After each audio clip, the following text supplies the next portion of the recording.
The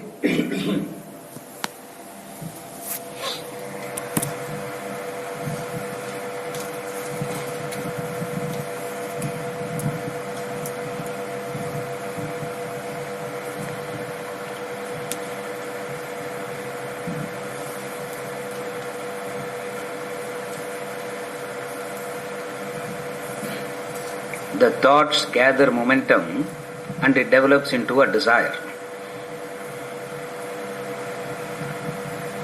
Before it has gathered momentum, it is easier to analyze and dismiss the thought. After it has gathered momentum, that much powerful intellect is needed to analyze, to reason that. After it gathers a much greater momentum, intellect would not be able to stop it. So the stages of fall. The first stage is at the point of entertaining a thought, you can reason it out.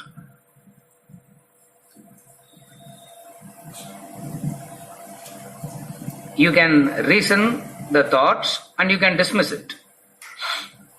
When you reason the thought, you don't reason according to your likes and dislikes. You reason according to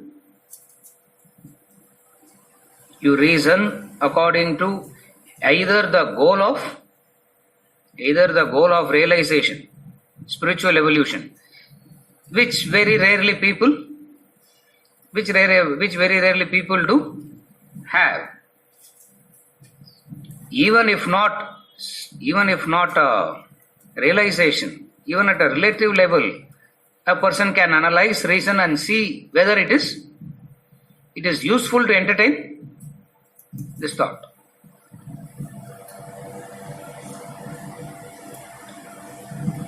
Invariably the thoughts goes on multiplying.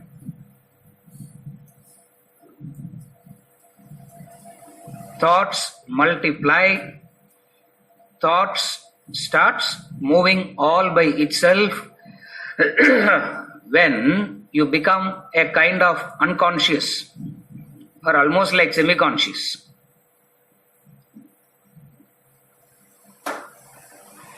You start the car in the house. You reach your office in 45 minutes. You are driving. You didn't run over anyone. You are stopping in the signals. You are driving according to the rules properly. But that 45 minutes you are totally unconscious. It just happens by itself. You follow? You start the car and suddenly you realize you are in the office. It's not that you are driving with your eyes. It's not that you are driving with your eyes closed. You are driving with your eyes open only. You are seeing everything. You didn't run over anyone also. And yet, you are totally unconscious. When you say totally unconscious or semi-conscious, whatever it is, what does it mean?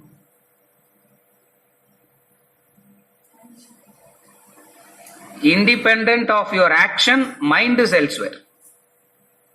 Irrespective of the action, mind goes elsewhere. This traveling of the mind is unconscious. More skillful you become, more unconscious you will become.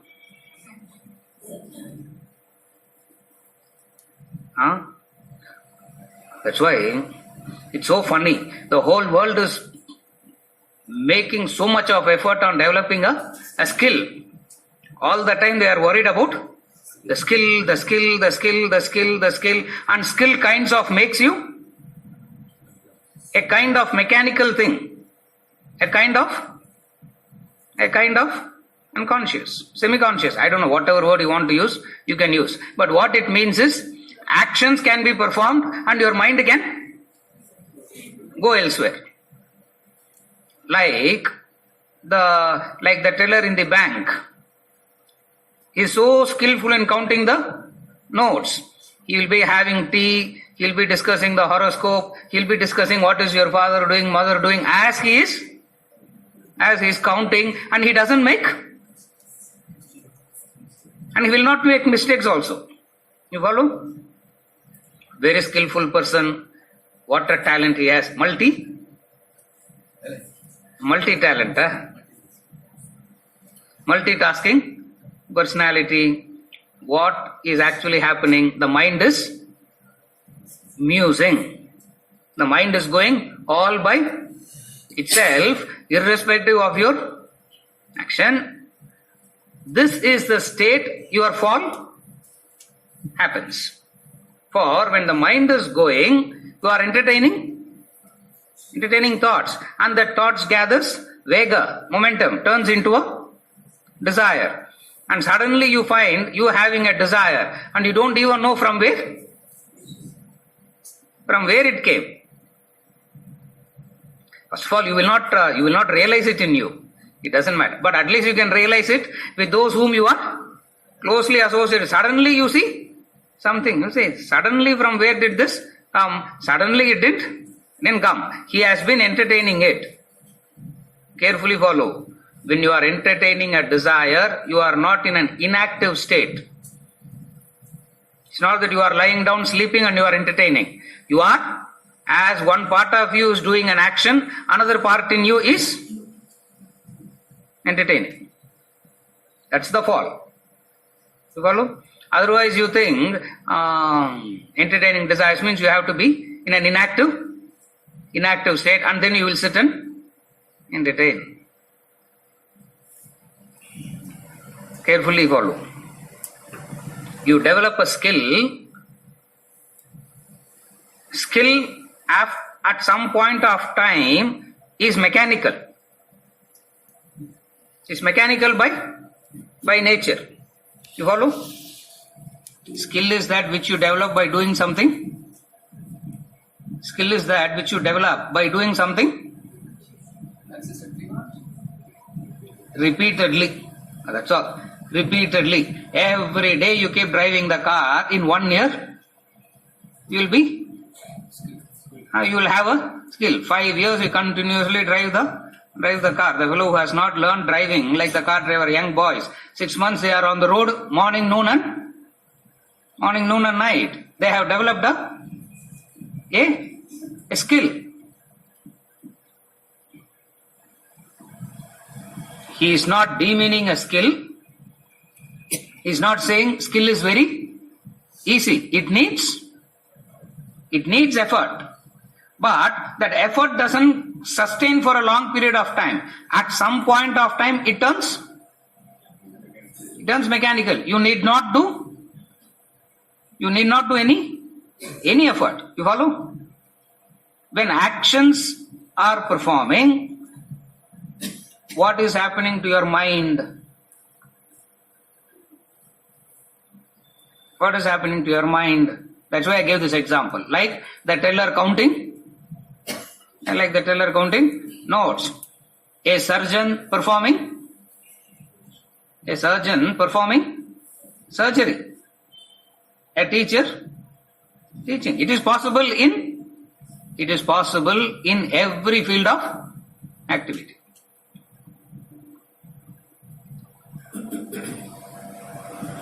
Like the priest in the temple doing puja. The mind goes elsewhere. When it is going elsewhere, where is it going? What is it doing? Dhyayatah. That's what he says. Dhyayato vishayam pumsaha. It starts musing. It starts entertaining thoughts, developing desires.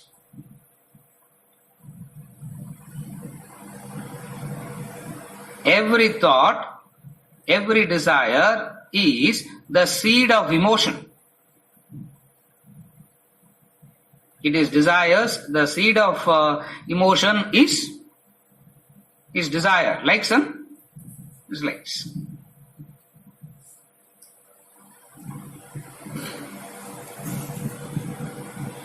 What is the difficulty in likes and dislikes? How does likes and dislikes bring destruction? On the one side, It is the vasanas, the desires, the likes and dislikes drives the action. The force that which drives the action is the force that brings your destruction also. Action. Action is what you have to do. For you to do an action, you need a force. And that force is what is known as the desire. So on the one hand, you need desire to do an action. On the other hand, it is the same desire that brings the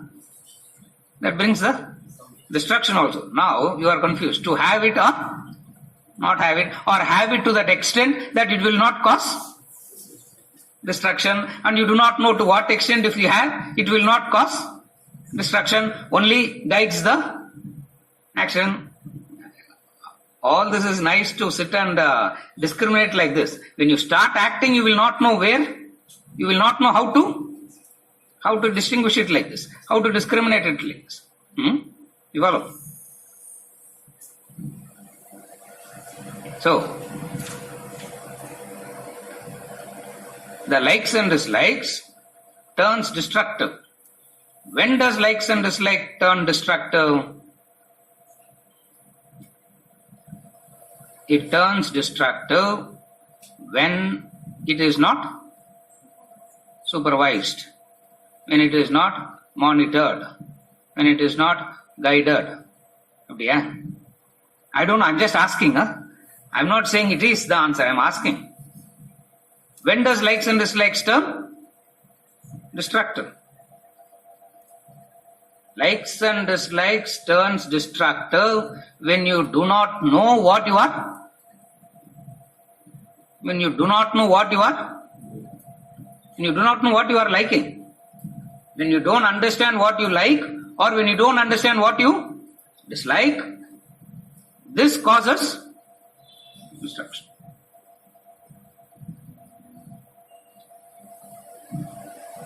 It's very simple.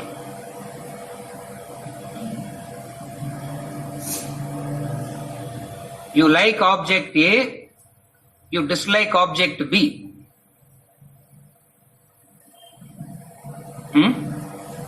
You like person A, you dislike person B.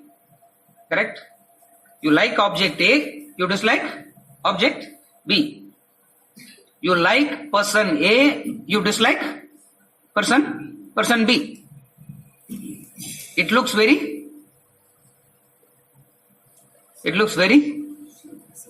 simple. It looks very clear.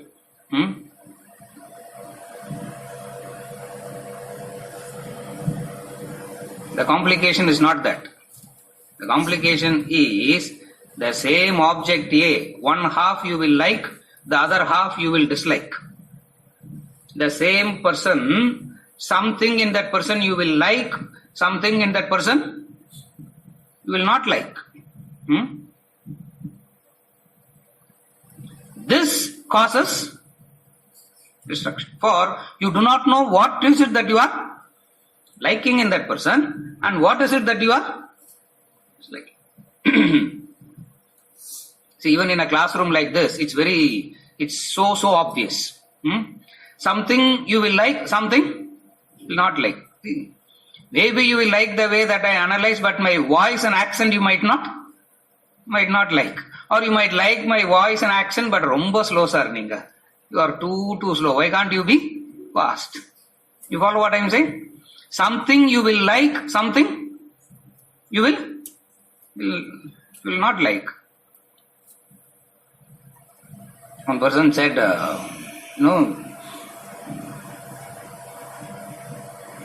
first time when I started shaving, he came to him and said,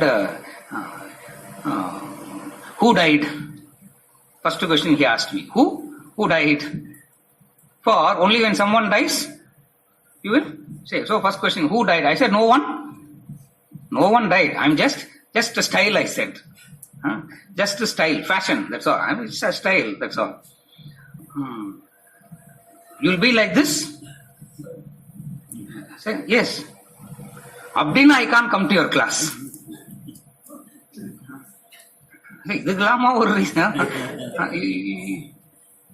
You understand?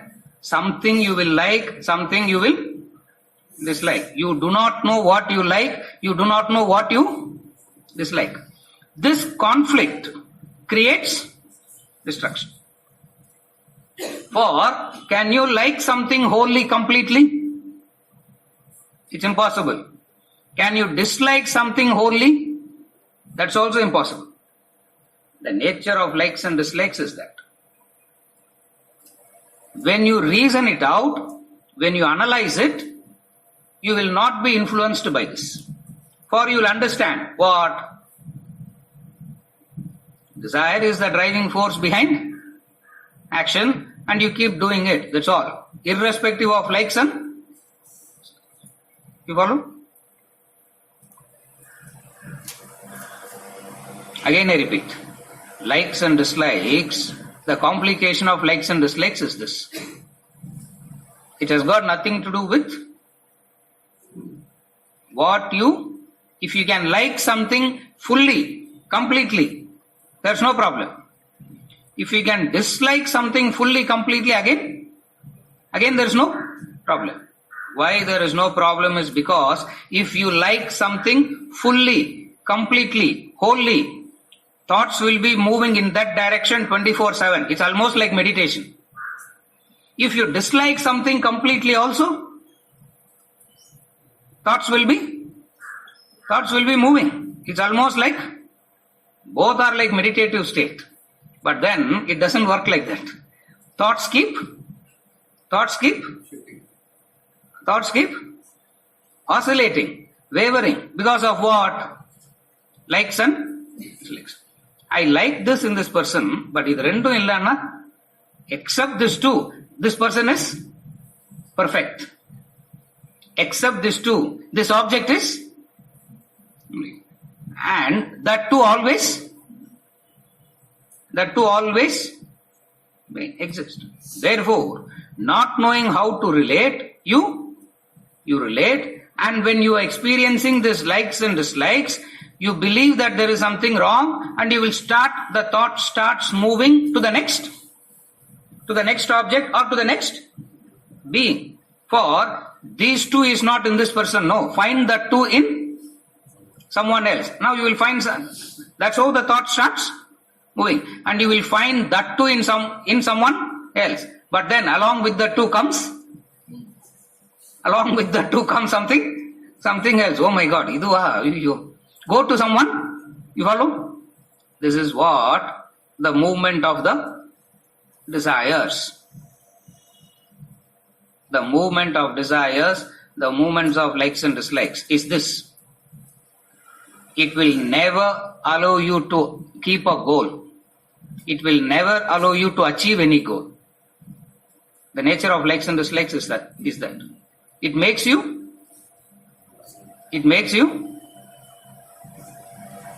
oscillating, vacillating, inconsistent. That's why the man full of likes and dislikes can never have a goal and achieve anything higher. He will be fully inconsistent. Or you see people, no one has any consistency. And the tragedy is everyone believes they are very consistent. Consistent only in inconsistency. If at all there is any consistency, that is also because of loan, EMI. Otherwise there is no. Why? It keeps moving. How does it happen? Carefully follow. The mind, you develop a skill, and skill makes you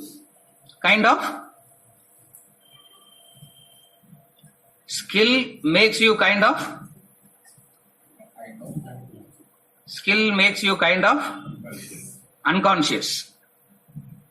Skill makes you unconscious. For you can do it. Actions can happen on one direction, mind can go somewhere else. As the surgeon is doing the surgery, the mind can go somewhere else. If he is doing the surgery and he is wholly present while doing the surgery, he is meditating. He is not doing surgery. Be able to follow that? while you are doing the prayer and you are in that prayer wholly, fully, now what are you doing? You are almost like, that's a very, very high state of evolution. But skill is there, efficiency is there, along with it comes the deeper problem. What is it? The mind travels. Like, you are driving. So many times it happens, no? You will take the same road, you want to take a left, but unconsciously you will take a right. The car partla poiduthu. Car, how can car doesn't have a mind to go all by itself? No, you drove the car like what? If you carefully stop, or don't stop in the middle of the road, or even don't do other. I'm just saying, if only you can stop the car in one corner and quickly reflect what had happened that made you to take the right instead of the left. What would have happened? You were so, at that point of time, what were you doing? So preoccupied. The starting point of preoccupation is dhyayatah. The starting point of preoccupation is musing. And then it goes on developing. You follow? That person, to tell him, control the mind, control the likes and dislikes, doesn't help him at all. You can say control, but the question is, what control means? In order to control, two things are needed. In order to control, two factors are required. One is a higher inspiring ideal. Again, that alone is not enough, for after a period of time, that ideal itself will become monotonous, mechanical. So, for you to control, you need two things. One is a higher inspiring ideal. Second is the futility of the current state. The uselessness, the futility of the current state. For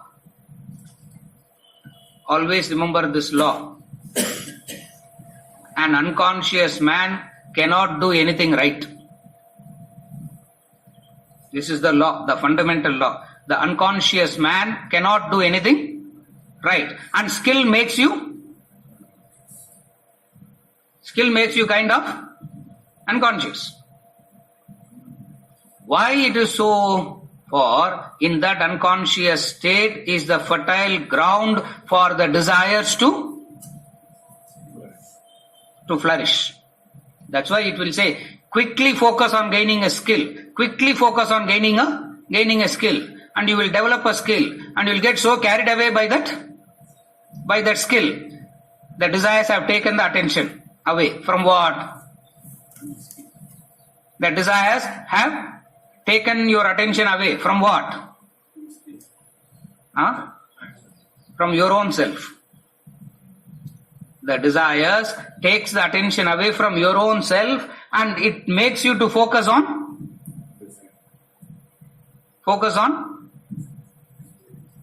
what?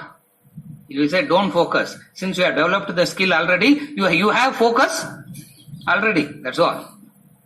Skill gives you, that's where the skill, the intelligence part is so dangerous. For the skill makes you to believe that you have developed all these qualities. You follow? Action equals skill plus attitude. If you don't understand, unconscious man cannot do anything right, understand it from this angle. Action equals skill plus attitude.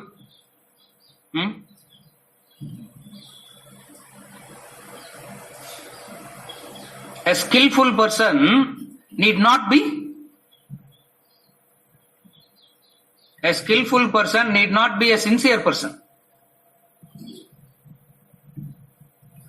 A skillful person need not be a sacrificial person. Correct? Are you able to understand? But the whole world believes that when you develop a skill, these things comes automatically. That's a fallacy of the entire humanity thinking. For they believe that skill is the mover behind action, and you develop a skill, rest of the things follows by itself. And you will develop and you will spend 25 years to acquire a skill, and 1 hour to develop, 1 hour to hear about the attitude. Skill is the grosser part, attitude is the subtler part. Again I repeat, skill is the grosser part of an action, and attitude is the subtler part of the action. And it is always true. No, when something is subtle, you will miss it. The nature of subtlety is such that you cannot pay attention to it. For the very fact is, it is. You follow? The skill can be used to increase your likes and dislikes. It is the right attitude that combined with skill helps you to eradicate your likes and dislikes. Again, the same thing. You follow? You can put it like this. Action equals skill plus attitude. Correct? Skill. Any skill is no mean achievement. It's not ordinary. You need to achieve a skill is not easy. Lot of effort is required to achieve a skill. What that skill does to a human being? That skill makes him kind of unconscious. Skill makes him kind of unconscious. Very few people are so alert that they go on acquiring.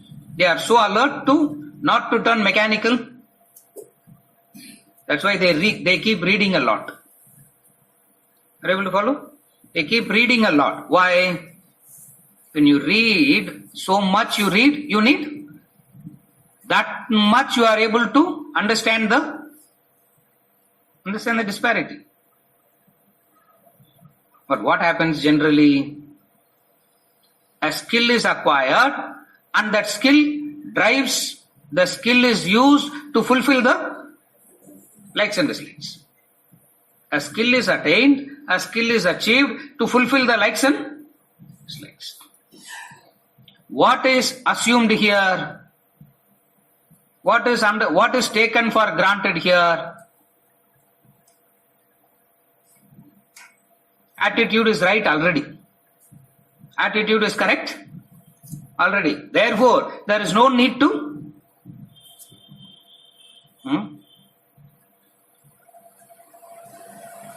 There is no need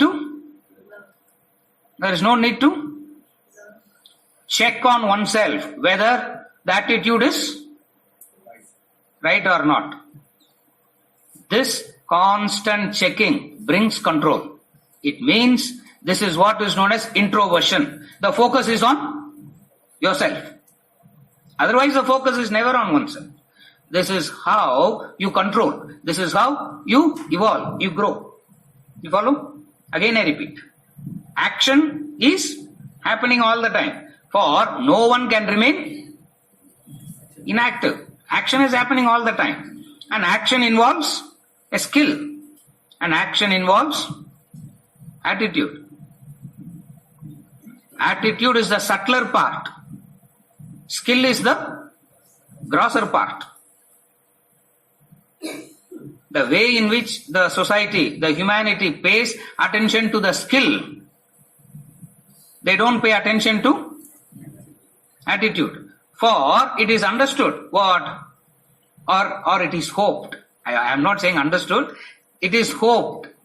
It is expected what a skillful person will be. A skillful man will bring in the right attitude. And what do you see? Both doesn't go together. If it is going together, you can prostrate to that. You can prostrate to that human being. For he is having something which is rare and extraordinary. What is that? The attitude and the skill. Even if you don't have the skill part, and if you have the right attitude, you are protected.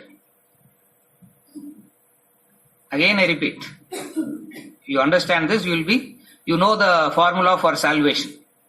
Even you are not so good in that skill, if the attitude is right, you are still progressing, evolving. Skill is in the livelihood part of action. Attitude is the karmic part of action. Correct? You follow? Attitude is the karmic part of action. Skill is what? The livelihood part of action. To acquire the objects of your likes and dislikes. You follow? Evolution means you are acting in such a way that your existing likes and dislikes are reducing. What will help you to do that? Not the skill part of an action, the attitude part of an action. For the attitude is that which determines your karma. Skill doesn't determine skill has no connection to karma. The attitude has connections.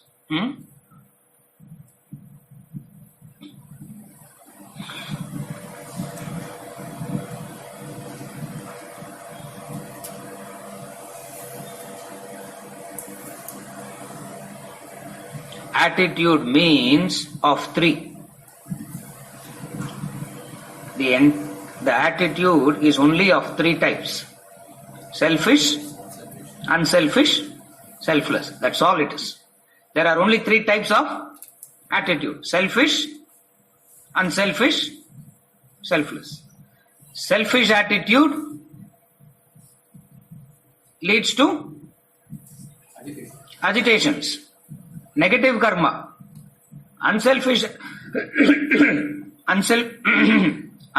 attitude leads to satisfaction, joy, happiness, punya karma.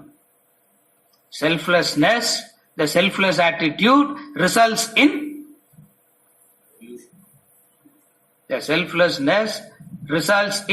the reduction of karma. You follow? Selfish and unselfish adds up to the karma. Selflessness reduces the karma.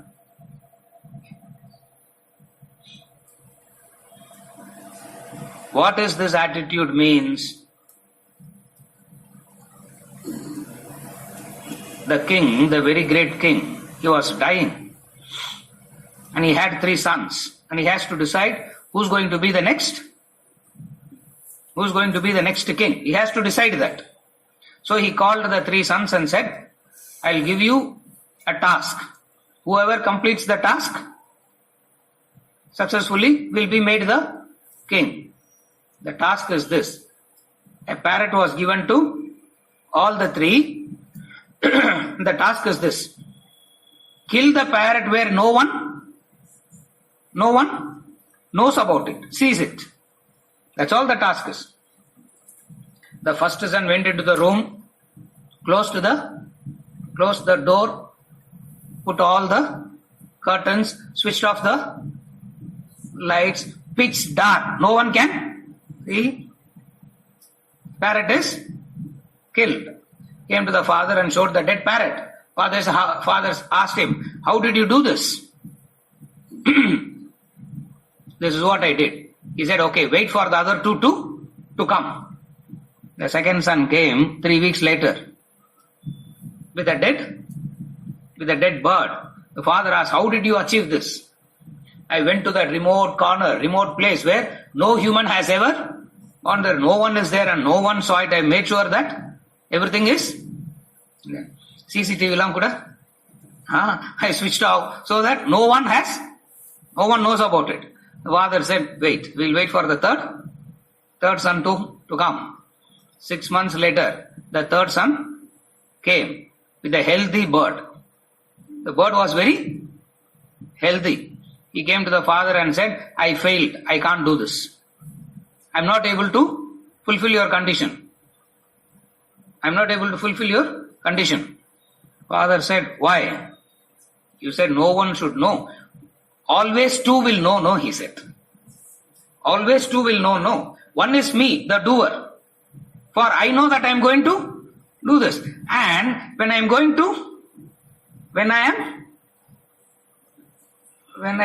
killing that bird, the bird is looking into my eyes. So the bird also knows. Father said, you are the right one to become the king. Are you able to understand? You are the right one to become the king. Why? Why? For he has understood. You follow? What is it that is understood? What is it that he has known? You cannot perform an action without. When you become alert while doing an action, you will know the consequences. Again I repeat, when you become alert during the action, you will know the consequences. You are not alert while doing the action, as a result of which you are regretting. Oh, why did I do this? Why did I do this? Why did I do this? The same thing, they put it in the form of the Puranic story. The Puranic story. Not only the Puranic story, even today they do that. Even today they do that. The Brahmins, when they do the morning, noon and evening Sandhya prayers, they do that. They are supposed to do, but very few does it. And they do the morning, noon and evening Sandhya prayers. When they do that morning, evening prayers, at the end of the ritual, they worship Yama. They worship Yama. Correct? Correct? Yamaya Dharmarajaya Mrityave Shantakaya Cha Audumbaraya Tatnaya Nilaya Parameshtine Rugodaraya Chitraya Chitraguptaya Vai Namaha Chitraguptaya Vai Nama Om Namayiti. They worship the Chitragupta also. Why Chitragupta? Who's the Chitragupta? Who's the Chitragupta? Huh? Yarba? Huh? Huh? Yama secretary, yeah? You know who's Chitragupta? Namma Balasubramanian mari illa. Namma Balasubramanian ordinary auditor avaru. In the auditor vechironu prayojanam illa. He is a proper auditor. That man Chitragupta is the auditor. For he maintains what? He maintains the records. And when he maintains the records, he maintains it so precisely, so perfectly that you cannot escape him. That's why they say, Yama worship might as well worship that man also. Alertness. All that means is you are conscious. You are conscious. And the nature of human being is such that he can perform action unconsciously. So musing happens in that unconscious state of doing action. Otherwise, it's not that you muse means you are not doing anything, simply lying on the bed, and it's not that. For no one can do that. For all the time you are in some kind of an action. It means something is happening during the action that you are musing. Are you able to follow? Again I repeat. Musing happens not in an inactive state. Musing happens while you are doing the action. For inactivity doesn't exist. For inactivity doesn't exist. So it means something you are doing while doing the action, while performing the action, that musing is happening. Musing is happening. What is it? As you are doing the action, one part of the mind goes all by itself.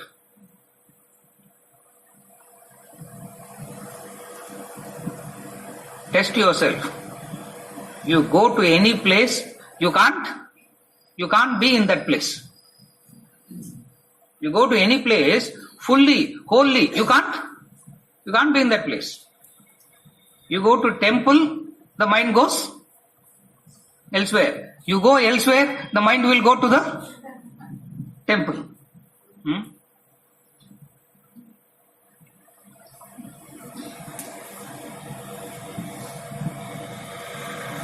Class illana romba kashtamā irukudhu sir. Okay, come to the class, mind goes elsewhere. You follow what I am saying? This is what he says. Dhyayataha, musing. If you don't understand it like this, you will never develop this alertness. Otherwise, it will be so like a story. You will not even know where to start. Bring in this alertness while doing an action. For it is much easier to bring in that alertness while doing an action. For in that inactive state, you are already sleeping. You are already gone there. So you can't do anything. There. So bring it out while doing an. How do you do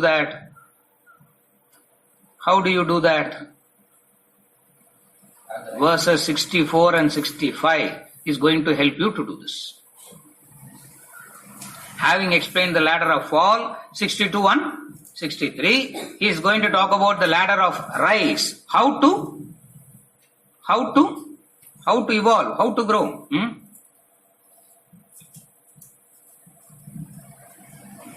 Disease sollinda, it is not enough. You have to give the medicine also. We have to give the solution also.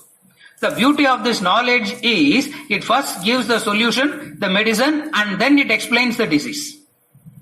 It doesn't explain the disease first, agitates you, and then gives you the solution. First, the solution is given.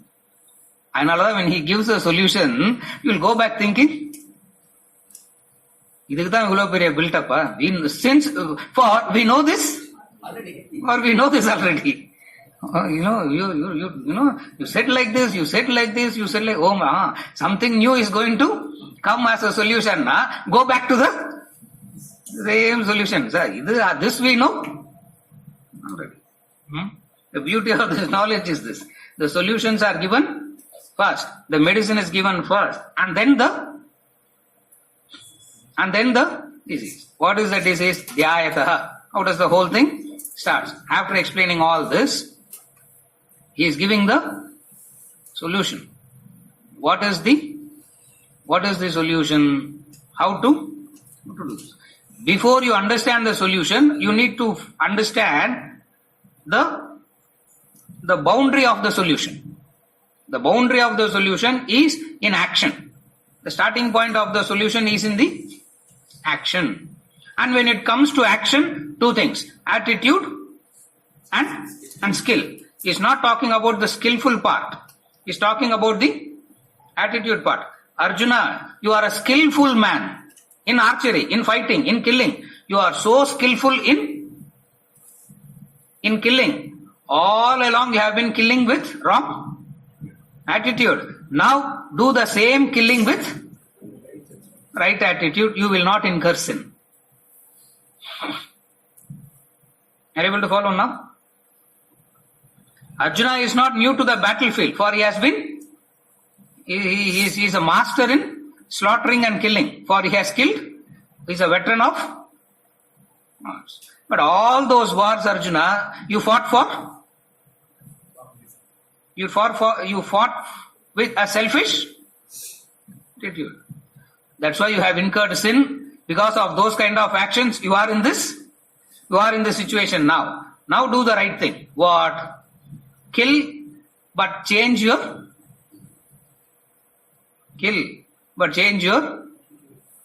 attitude. Follow? What is attitude means?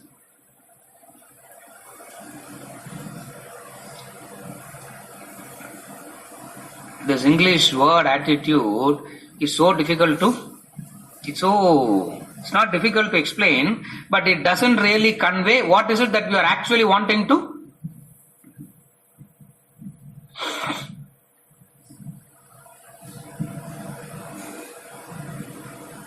Attitude is the combination of two things.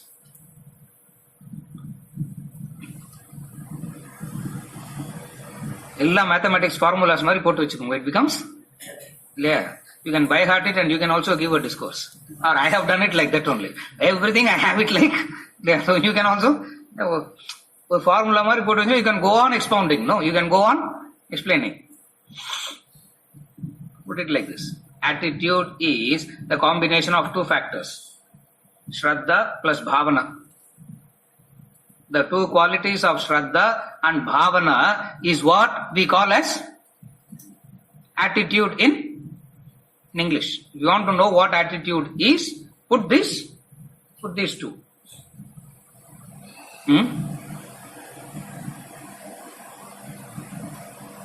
In a much simpler way, it is said as selfish, unselfish,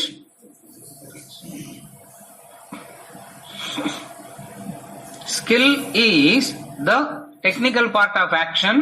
Attitude drives the personality. Your personality is not determined by the skill. Your personality is determined by the attitude. It's not the skill.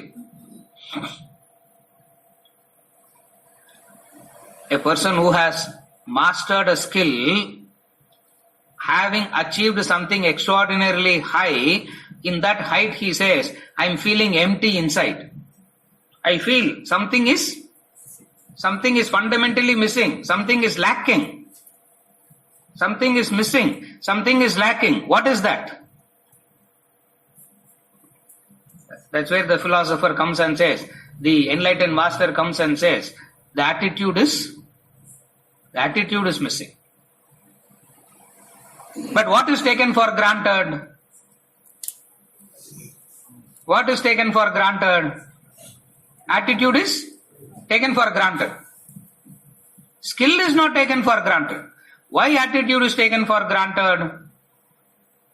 That which is subtle is always, when you say taking for granted means it's there already. Therefore, nothing needs to be done on that count. All the time and effort has to be spent on the skill only. The skillful man is not able to control the mind. The person with right attitude is able to control the mind. Now, evolution happens only when the mind is under control. Evolution doesn't happen because of the skill. Evolution doesn't happen because of the skill. Evolution happens when the mind gets under control. A skillful man is an agitated man. An educated man is, an educated person is an agitated person. An educated man is a disturbed man. For the focus is on the skill. Attitude is taken for granted. Reverse it. Bring in the attitude first. Teach the right attitude first and then teach that man the skill. One way of education. Another way of education is teach the skill and leave him alone and let him suffer. That's what is happening today. Teach the skill and leave him alone. What will happen? He will. Skill doesn't touch your personality. It is the attitude that touches your personality. You and your skill remain separated. You and your attitude are together. That's why how much ever skill you have, it doesn't touch your personality. For you and skill are separate. In the deeper core, you follow?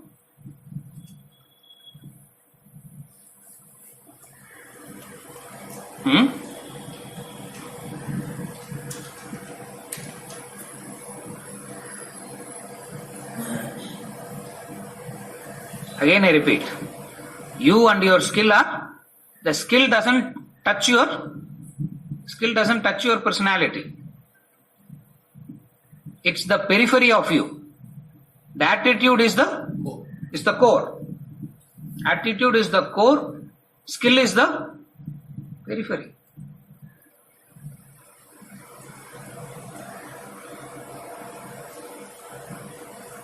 Skill turns boring, mechanical at some point of time.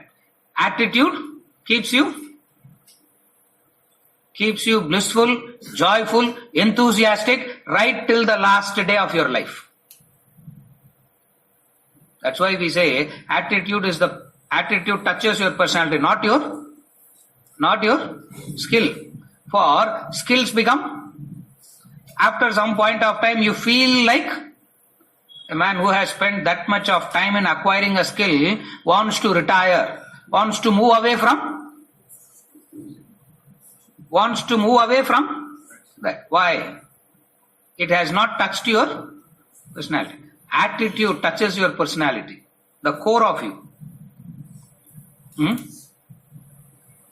What does attitude means? Selfish, unselfish, selfless. The combination of two things. Shraddha and Shraddha is that which in relation to the intellect. Bhavana is that which is in relation to the mind. Action is that which is pertaining to the grosser component, the body. Bhavana is that which is in relation to the mind. Shraddha is the discipline at the level of the intellect. Attitude is the combination of Shraddha and Bhavana guiding the action. You cannot do anything wrong. It's impossible for you to do anything wrong. Minus the one, you will be doing something wrong only. And you will not know that you are doing something wrong. That's why the law is this. An unconscious man cannot do anything right. A conscious man cannot do anything. How to make a human being conscious? That's the whole challenge. How to bring this alertness, how to make him conscious. Two wonderful verses, 64 and 65. You follow? After explaining the ladder of fall, the connection, the solution, how to bring about the change. For the same ladder through which you came down is the same ladder you need to go up. It's not something else. The same road that you traveled in the opposite direction is the same distance that you have to that you have to travel back. Yeah. It's the same. It's the same thing. Therefore, be alert into what? How to raise yourself. Having explained the fall. But the solution he has given already. First thing is the solution. The entire philosophy is revolving around these two verses. The entire philosophy of Vedanta, the entire philosophy of life, the entire knowledge of life and living. We say Vedanta is the knowledge of life and living. What is this knowledge of life and living? What is it revolving around? These two verses, 64 and 65. We'll read 64. Sorry, yes.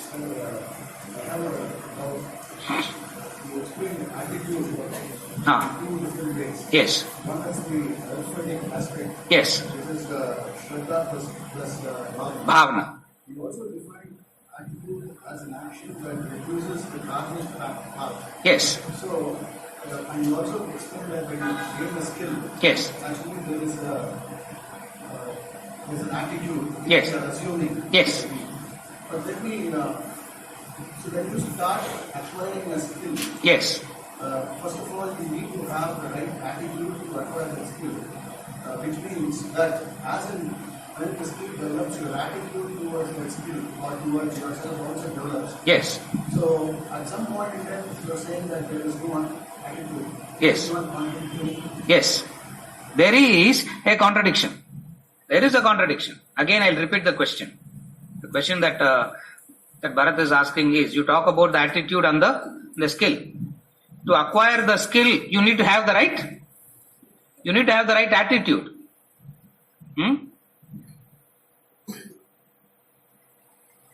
It's an assumption. To acquire a skill, you need a strong like. You don't need an attitude to acquire a skill. All that you need is a powerful like.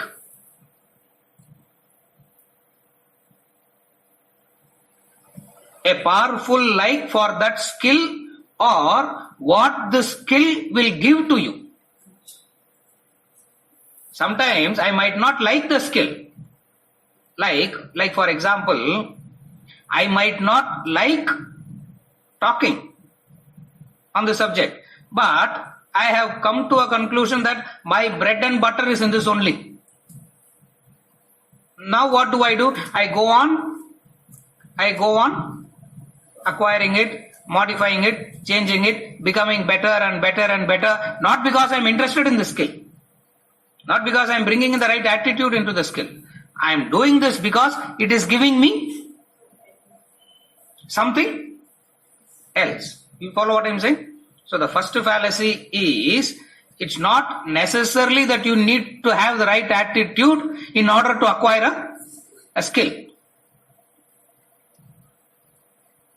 I keep telling the parents, at least when you tell the children, tell them, if you are not educated, you won't be a good human being.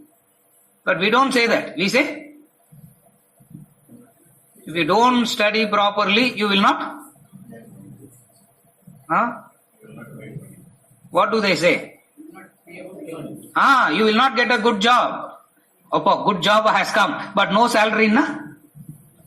No. It's not the good job. What does it mean is, good job means, obviously, sir, Vedanta class, good job means that which pays you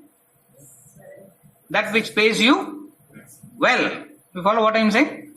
So, it's not so you don't need to have the right attitude to start acquiring a skill. That's a fallacy. That's a fallacy. I will follow. Either you have a powerful like for that, or you are convinced that only through this I can get something else. That drives, which is entirely different from attitude. You follow? Today the English word attitude has a negative don't show attitude. Yeah, we are saying develop attitude, and he is saying don't show attitude. If you take the English dictionary and look at the meaning of introvert and extrovert, who looks better according to the dictionary? Extrovert. If you go and tell them be an introvert, now they will say, if you look at the English, introvert means almost like a depressed person he is. If you look at the dictionary definition of an introverted man, he is like a depressed man. An extroverted man is a dynamic, successful, outgoing. அவர் இப்பதான் ஃப்ரெஷ்ஷா வந்திருக்கிறார் அங்கேருந்து line இல்லையா, ஒரு இன்னொரு 2-3 வீக்ஸ்ல it will இல்லையா, இன்னும் ஒரு மயிலாப்பூர் ஃப்ரீக்வன்சிக்கு வரல, இன்னும் சான் பிரான்சிஸ்கோ ஃப்ரீக்வன்சிலே இருக்கிறாங்க. You understand? But in the way that we use it is so, in the way that we are using the words, the meaning is different. You follow? So when we talk about attitude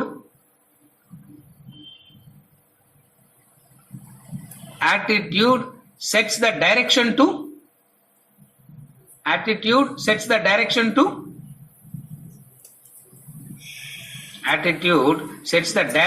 your entire life, so that in and through all that you do, you bring in this right attitude. It's almost like the Shruti in that, almost like the Shruti example it is. You follow? In and through all that you do, you bring in the right attitude. You can be, I can, not you, I can't say you, yeah, but I can say I, yeah. And don't think I am like that, I am not like that. Correct sir, நீங்களே correct. That's why people like my classes so much, and I keep talking about I don't say you.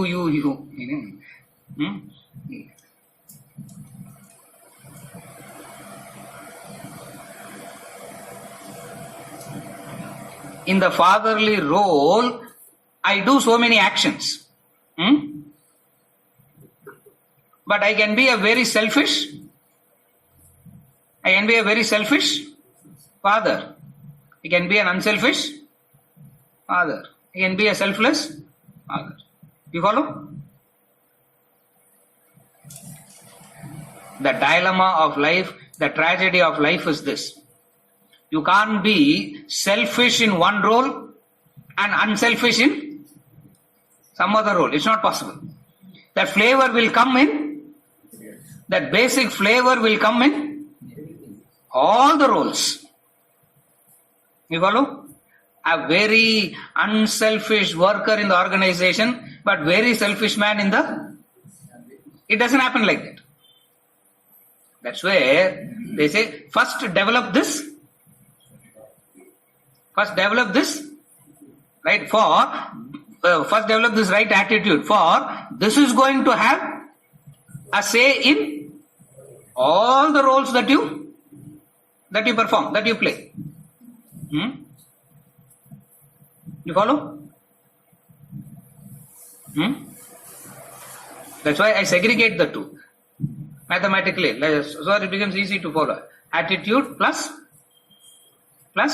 skill. Okay, Bharat? Is it okay? Mind runs 24/7 without show action. So where does the new actually start? Without action is an impossible state. Nahi kaschit kshanamapi jatu tishtatya karma krit. You can't remain inactive for a split second. Action is the insignia of life. You can perform actions consciously, or you can perform actions unconsciously. That unconscious action is what, in the modern day terminology, they call it as mechanical action. What is mechanical action? Actions done unconsciously. Mechanical action means like a machine. What is the fundamental quality of the machine? What is the fundamental nature of any machine? What is the fundamental nature of the machine? It's doing it and it doesn't know what it's doing. Correct? It can do a surgery and it will not know that it is saving the life. It can perform arati in a temple and doesn't know that it is performing. You follow what I am saying? Mechanical is the very common sense way of saying it. In the philosophical way of saying it, it is. You follow? Action is the insignia of life. For you cannot be without action.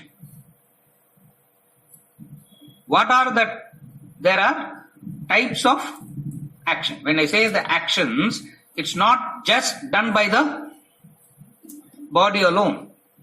The human being's action is of three: thought, word, and deed. Mano, vak, kaya. Action, karma, is that which happens all the time. Action is that which happens all the time. What is that? Thought, in English they call it as thought, word, and deed. Sanskrit, mano. Mano means manas, the entire subtle body. Vak means you can't be without talking, no? Yeah. If you have to be without talking, na, Jayanti, your room lo put lock it out, lock her. She will be talking inside. Yeah. Cannot be without talking. There are people who cannot be without doing anything. Yeah. நம்ம நரிக்ஷேகர ரூம்ல போட்டு lock பண்ணா what will happen? He will be screwing and for action. Sit like Buddha in meditation, eyes closed. What will happen? Thoughts are running. Mano, vak, kaya. Are you able to understand the action? Does any of this stop? When does it stop? Are you able to follow?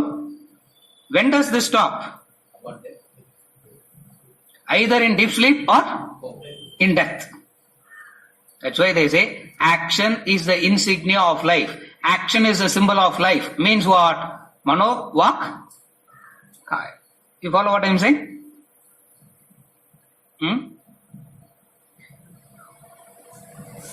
What alertness means here? What consciousness means here? This thought, word, and deed is in what direction it is flowing towards. That's the alertness. That's the awareness. That's what knowledge does.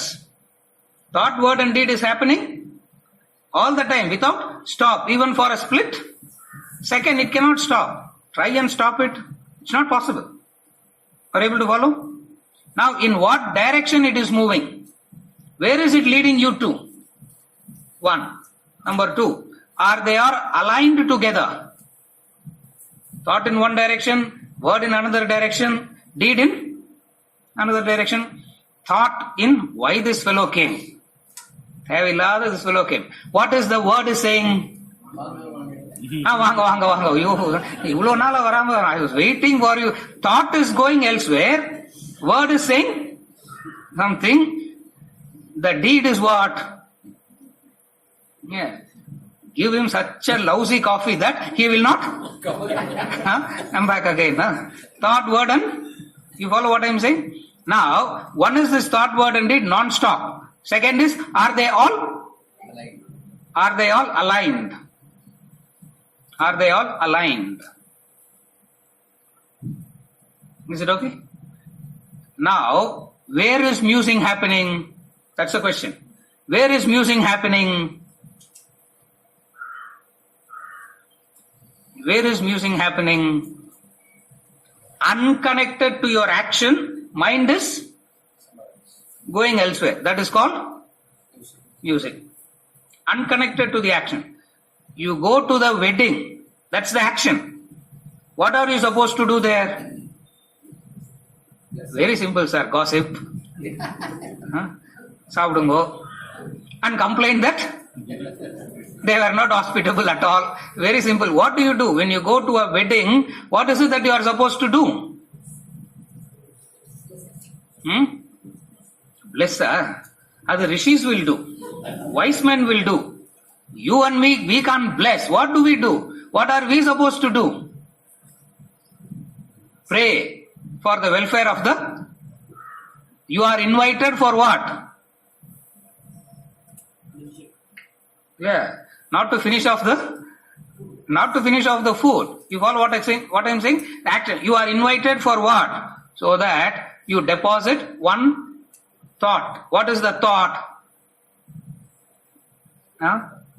May this couple be happy. You pray. Yeah. Blessings and all don't do. You can only pray. For who's qualified to bless? Who's qualified to bless? The wise one is qualified to bless. We all can pray. So what are we supposed to do? Thought, word and deed. Wedding, going to a wedding is now you can decide not to go. Having decided to go, what are you supposed to do? But we go for all the wrong reasons. You follow? போகலன்னா ஏதாவது நினைச்சுக்குவாங்க. Might as well go. போனா இன்ஸ்டியூட்டுக்கு ஏதாவது donation கிடைக்கும். Go. You follow what I'm saying? Disconnected to what is the disconnection? Are you able to follow? This is called musing. This is called musing. This is how musing happens. What is opposite of musing? What is opposite of musing? Having decided to do an action, you are wholly there while you are doing it. What is it? You go to the wedding, you bless the you pray to the you pray for the welfare of the couple. When you are going and sitting on the dining table and eating, what are you supposed to do? What are you supposed to do? Say thank you to the host, even though you don't deserve to be given such a variety of food that man is giving. Be thankful to that and eat and come out. You are having the right attitude. Your mind is not going elsewhere. Otherwise, you do an action and the mind is going. That's why, carefully follow now. That's how they bring in this discipline. You go to one temple, the prasad will be without salt. Without salt. You taste it, the first thought that goes is what? இவ்வளோ காசு வாங்குறாங்க, why can't they put salt properly? And alertness. What is that alertness? Where are your thoughts? You follow what I am saying? Musing happens when one part of you is acting in a particular field of activity. Another part of the mind is roaming, wandering. This is called musing. Are you able to follow? Where you are and you are focusing on that, you are concentrating, meditating. It means you have a lot of vairagya. Your likes and dislikes are under control. It means that. That's what he's going to say in 64 and 65. Wherever you go, and if only you can be wholly in that place, it means your likes and dislikes are under your control. It means you have tremendous vairagya. Raga, dvesha is under your control. You follow musing? Musing is always there. It's always there. You are not alert of it. You are not aware of it. How to bring that alertness and awareness? That musing is there. He is going to give some techniques. That is verses 64 and 65, the technique of control. First he is saying musing is happening. Second is musing is happening unconsciously. You don't even know that musing is happening. Now that you don't know that it is happening, how to make you aware? The technique is going to come. Music is not driving the action. No. One part of it is driving the action. Another part in you is musing. Just as while you are cooking, you can keep. Oh, it's mechanical action of cooking. So that as I am cooking, I can chant Kanakadhar also, no? Correct? As you are doing one action, the mind can be elsewhere also. This is how musing is happening. Ideally, what should happen while you are doing an action? You should be wholly in that action. Wholly in that action means thought, word and deed must be there. That's why one of the disciplines some people follow. While they eat, they will not talk. It's a discipline. When you are eating, simply focus on layer. First thing, first TV podungo. Layer. Before eating starts, switch on the television first. Layer. Switch on the television first, and then as watching you don't even know what you are eating. The wife gets very irritated. Yeah. Poor thing, with so much of things she cook, and you don't even know what you are eating. You follow what I am saying? So they follow the discipline. What is the discipline? Don't talk. Don't talk na. You can't even show gestures. Pakathil or table, you can't keep a notebook and start writing in that. What it means? You follow? But then, as you are doing an action, you can muse. Most of that, if not all the time, musing happens while you are in action only. Not when you are inactive. Not when you are inactive. Musing happens when you are in action only. That's why it's so difficult to understand. It's not easy to understand this part. Otherwise, theoretically, it always looks like musing happens only when you are inactive. Since you are in action all the time, you don't muse at all. Correct, sir? Sutirgravangalla, they are musing. But I am not musing at all. Why? For musing happens only in action. Musing happens when? Musing happens when? When you are in action. What type of action? In the area where you have developed a skill already. In an area where you have developed a skill already. If you are trying to develop a skill, you will not muse that much. For you are focusing there. Are you able to follow that? It's very simple. It's not that complicated at all. So, what the humanity does, develop a skill so that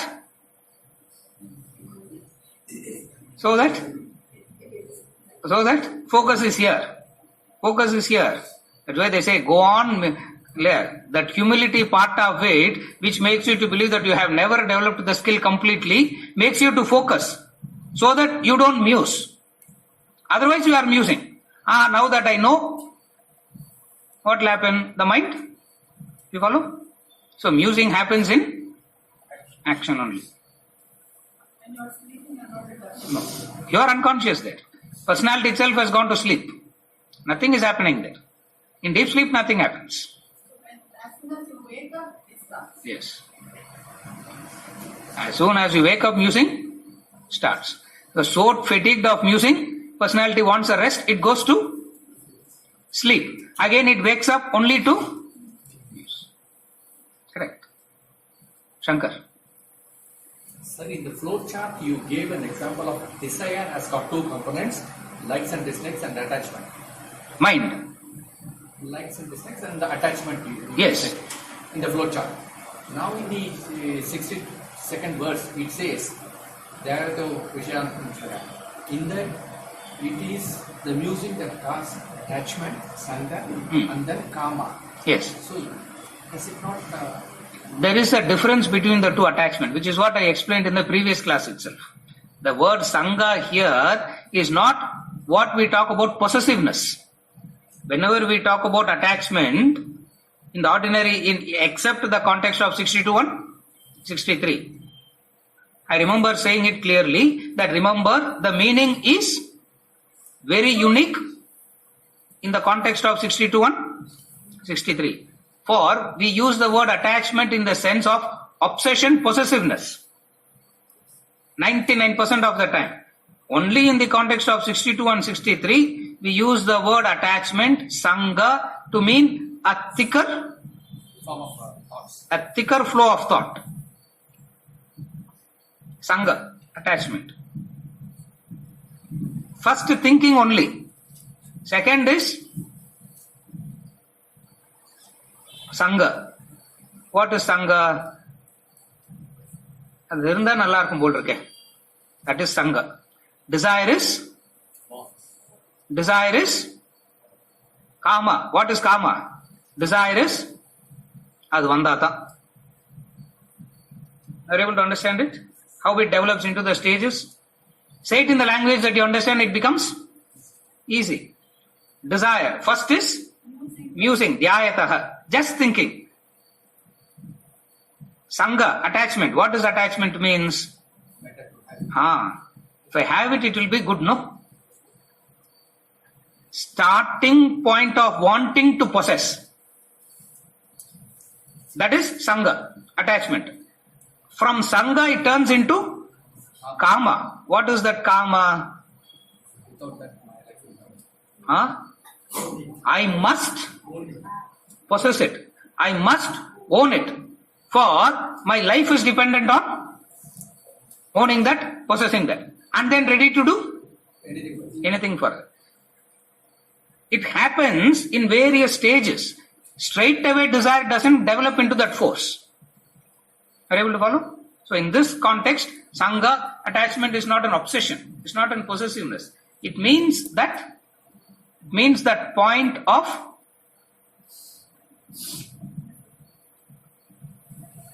Having it. it's not that I'm unhappy or anything, but if I have it, people say that. And they think it's a very legitimate. That's a starting point of Kama. It's okay. I'm not very much agitated and all, but I can understand if I have it. With the existing only, I am very happy, but I understand Adirunda, it will be much desirable, better to life. You will know how to justify it. That's the starting point of obsession. Continue that without reasoning, without analyzing, you will end up in the conviction that I have to,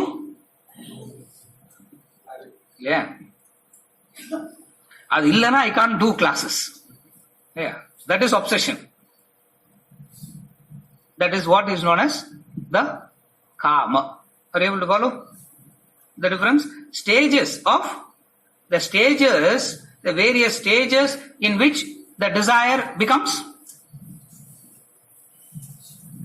stronger and stronger and stronger. Are you able to understand the difference? In most of the context, we use the word Sangha means association. Okay?